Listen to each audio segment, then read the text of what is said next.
morning, everyone. Thank you, as always, for your invitation. It's always nice to come down to the land of perpetual spring. I lived in San Diego for 3 years, many years ago, and loved it down here. But I'm at my heart an LA boy, so I had to go back home to the traffic. So these precepts, they're quite the collection, and I think that as Buddhist practitioners, we look at them a little bit differently than just the "thou shalt not" type rule that that usually is that which works because that is part of it. Not doing these things is probably better, but is that the only way to look at it? And I think not. And the eighth one is for me, it's always struck me as being a little vague and possibly ambiguous. What do all these words mean? Because they're a little, in some sense they're very clear, in another sense, and how they apply to the broader world, the broader universe. Are they at all clear? So the eighth precept of the 16. So eighth is the halfway point of the precepts, and it's interesting that in this practice we start with the precepts. If you go through Jikai or take vows as a Buddhist, these are the list of rules that you're supposed to follow. And then the last thing you do in transmission is, once again, study the precepts. So it's a full circle about that. So after you've done this practice for a while and committed yourself to putting yourself fully in, you come back to this and you're looking at it from the perspective of all that experience and how they worked, how they didn't work. Part of which inspired this day of reflection that a lot of Buddhist centers now do. Yokoji does them. And I was saying earlier that we had to cancel our Fusatsu on Friday because no one was able to attend. So I was glad to kind of make that up, make up for my missed Fusatsu when I came here today. So thank you for doing that. So the eighth precept is refrain from begrudging the Dharma treasures. Treasure in this one, it's singular. Even one phrase, one gatha, is 10,000 things. One Dharma, one realization, is all the Buddhas and ancestors. From the very beginning, nothing is withheld. So the one thing that attracted me to this practice was its very beginning. When the Buddha, when Siddhartha Gautama had his enlightenment experience, the first words out of his mouth were all. All-encompassing word. All beings have the wisdom of the Tathagata. So, and I can remember the first time I realized that, I went, if everybody's got it, why are we here? And everybody's got it, why isn't everybody here? So, and that was kind of this mystery to me. It's all, so there's nothing to give, nothing to get, nothing that's missing. But when you look around, you see this absence of people.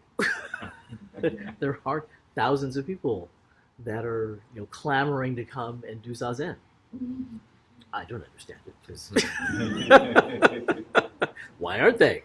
It's a great practice, but is it the only practice? Is this Dharma treasure only limited to a certain secret way of getting to enlightenment? Do we have something that's better, different than everybody else?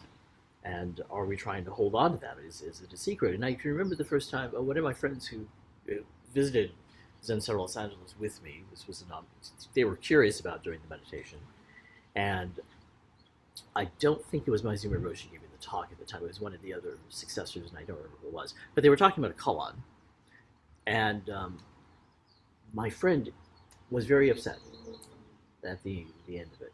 So she was like, well, clearly this is some kind of cult because you've got these secret messages that you talk about. And I was like, what secret message are you talking about? What is that koan? What are koans? That's obviously something you don't want people to understand.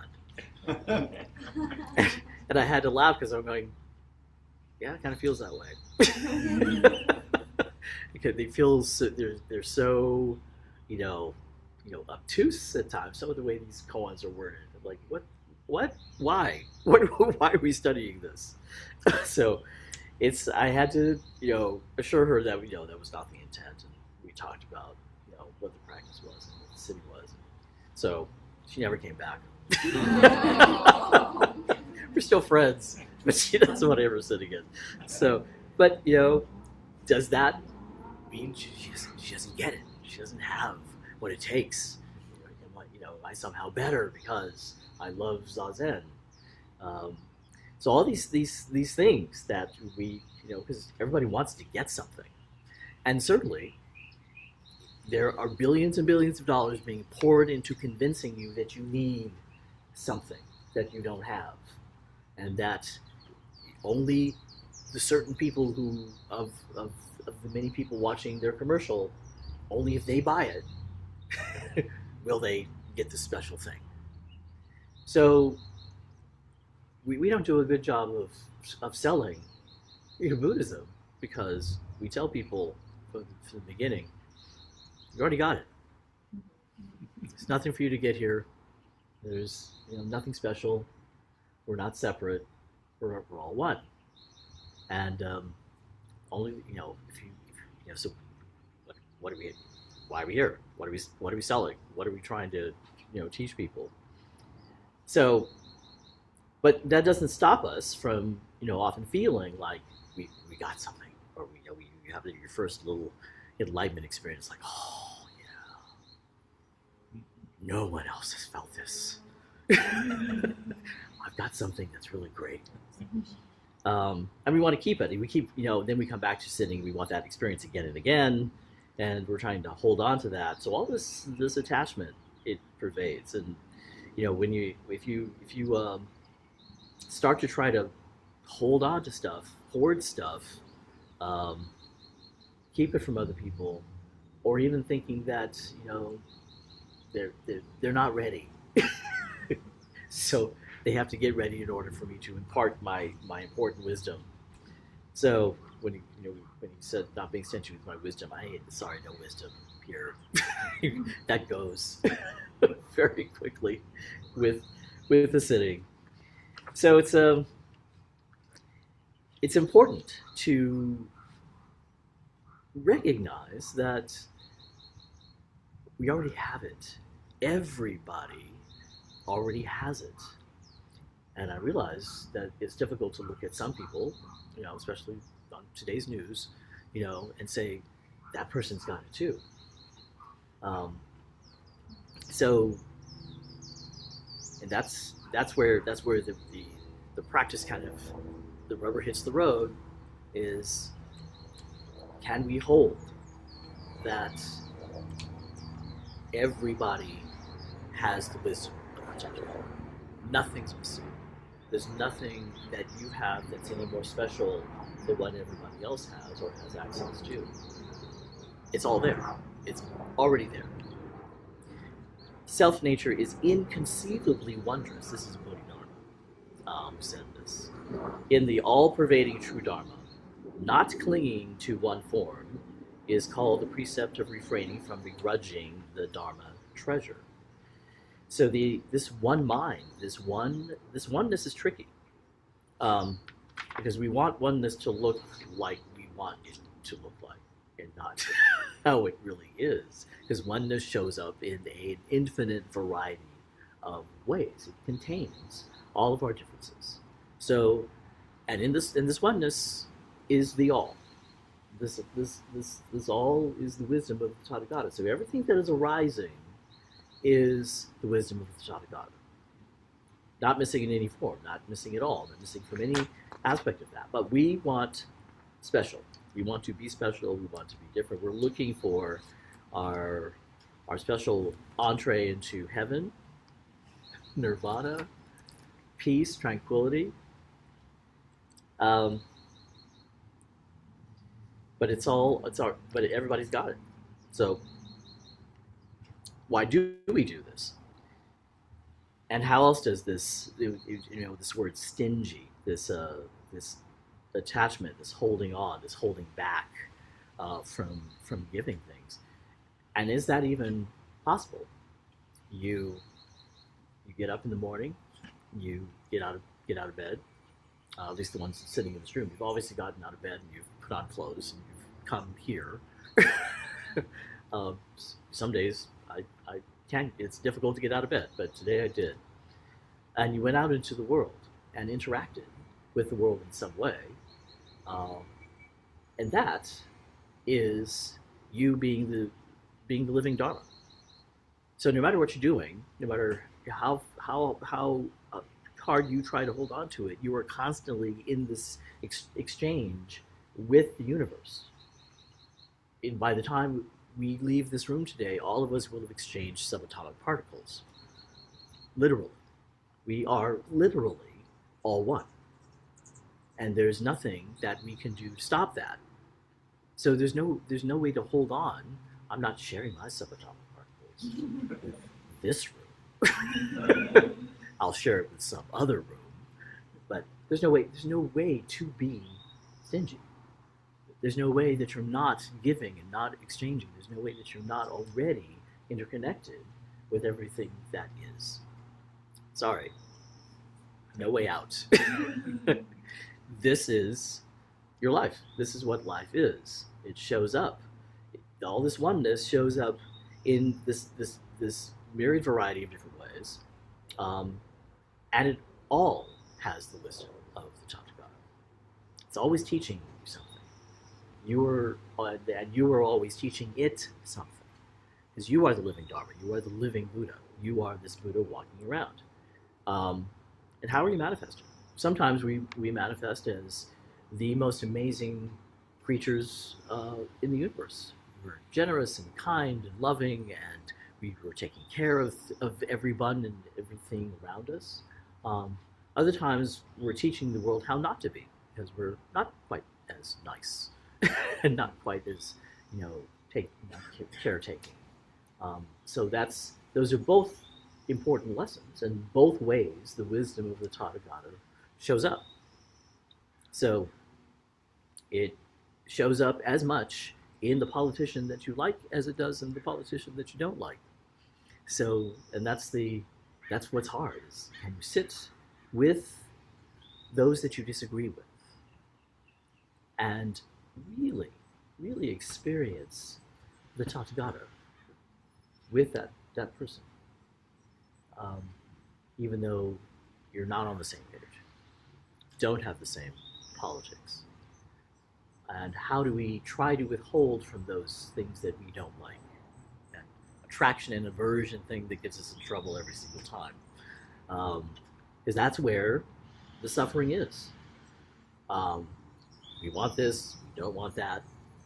And in the narrative about that and those excuses and all the things we try to make ourselves right about that, we suffer and others suffer. So those rare moments, and this is, my bias is in favor of Zazen, so I'll just tell you what that is. I think that this practice gives you the opportunity to stop, to cease, to really take a look at how you are manifesting in the world, and to really understand and really take into consideration, what is that impact? How am I impacting? How am I being impacted? How am I reacting? How am I engaging? How am I perceived? And my intentions notwithstanding, how do I show up? How are people seeing me? Sometimes that could be good, sometimes that could be bad, sometimes it's appropriate. But I think we try to differentiate and compare and make these careful decisions about that cause and effect. Uh, and I think we may inadvertently sometimes you know not give as much as we could, or in a way that we could. We're trying to be something. We're trying to signify that we are this and not that, when indeed we are all of it. We're equally as good as we are bad. And sometimes um, um, being so-called bad could be used as a tool, as because it could be effective in some situations. I'm not saying we go out and intentionally do that, but trying to differentiate that limits the possible tools that we have, because those are all tools. Uh, if there's As long as you're able to use it and not it use you, most of the time these aspects of ourselves are using us.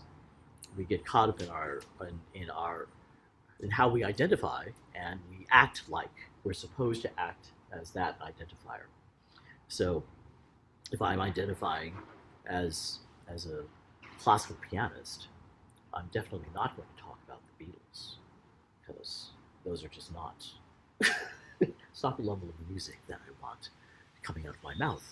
So I separate myself from the potential, you know, gift that something or someone that I'm excluding, because the Beatles wrote some great music. Um, so they and the fact that I prefer Beethoven doesn't stop me from being able to learn from any other form of music. It's just another form of music. But we do this. We have these ideals, if you will. Not that they're bad, but look at those ideals. How do they exclude? Who do they leave out? That's where the begrudging happens. It's like you you you're not going to go to that concert, and you're going to go to this concert. Not that choosing is good or bad, but where are you withholding, and what are you holding on to? So those are the places where this shows up. And are there any levels of judgment, comparisons that are involved in that? I am this, I am not that. Uh, because until we truly encompass, of course, I forgot to underline that one phrase that I'm looking for. I'm not going to find it. Are we truly one? Because I think that's the love that we all share, is this oneness. The fact that we know in the depths of our being that we are interconnected and connected with everything. There is no separation. That's the root of this practice, is to really sit and realize that, how that we are um, not separate. And that's a hard thing. That's a lot. That's work. Is that a timer for me saying, shut up? Okay, good. Okay. um, so that's kind of where I am with this, and this work is ongoing, because sitting is this ongoing process. Uh, Fortunately, I wish that we could all just sit once, be dubbed enlightened, and magically just be transformed. But this reality only exists in this eternal now. So that enlightenment that you had yesterday, is there some creature? Is it? Oh, it's flapping. I thought it was a bird or something. This enlightenment that you had yesterday is gone, and today's a new level of realization. Every moment is a new moment of realization. That is ongoing. The work is always there. Um, so the zazen is constant, and you take what you learn on the cushion with you. It doesn't stay in this cushion or in this position, or in these robes or vestments. You walk out into the street, you walk into the marketplace. Um, Hopefully, like what's his name on the back of the ox, Ten Oxenary Pictures, he's riding backward on the ox, playing his flute, going back into the marketplace. So he's just going back to everyday life, really enjoying and really embracing and really treasuring life just as it is, just as it shows up. Um, doesn't change the marketplace. The marketplace is still going to be his, you know, marketplace as it was before he went on his, enlightenment journey. But um, that's okay with him, and he's happy about that. So this is what this is. Where where are you withholding, and why? And sometimes that withholding might be necessary. It might be a good thing. So there are times when you need to break the precepts, when the situation calls for it. Um, it's not possible. I mean, even if you're a vegetarian, you're killing something to eat. But that's part of the cycle of life that we need. So something had to give up its life in order to continue our life. So, and there are times, even in judgment, it may not be safe to stop at that red light, a rule that may need to be broken under some circumstances. Is that circumstance most of the time? Probably not.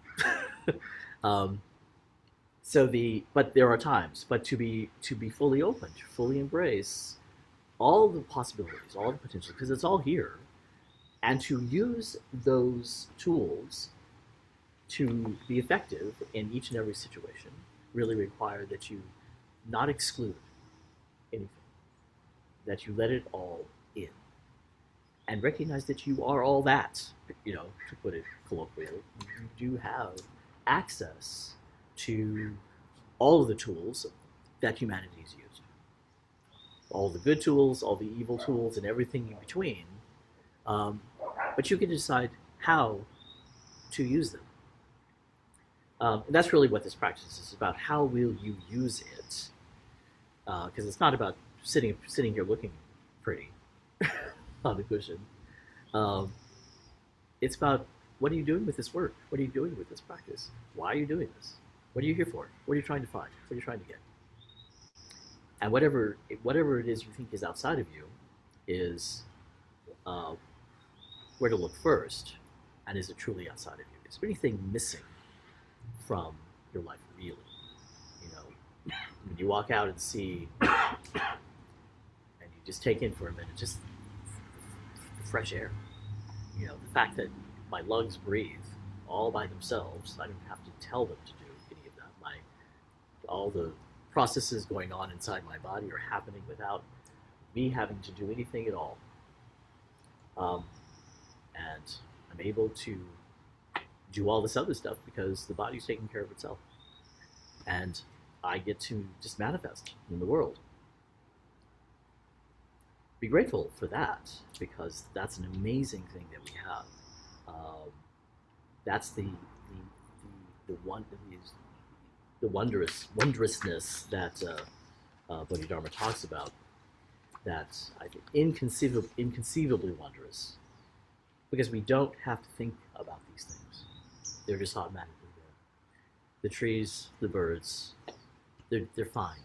They're complete in and of themselves. We are complete in and of ourselves. Nothing to hang onto, nothing to gain or obtain, nothing to get. Um, it's already there. You are the all. You are the all that has the wisdom of the Tathagata. You have the world uh, uh, as your oyster, if you will, truly. And not only if you have it, so does everybody else. So does everything else. So all of that completeness, all that oneness, um, is without boundaries, and is completely present, completely available to anything and everything according to its needs. And I think it's important to recognize difference doesn't make it bad. It makes it different, and it might make it uncomfortable. Uh, but they, all of those things, all of those differences are still the all that has the wisdom of the Tathagata. All right, enough of me. Questions, comments, disagreements? Please feel free to argue.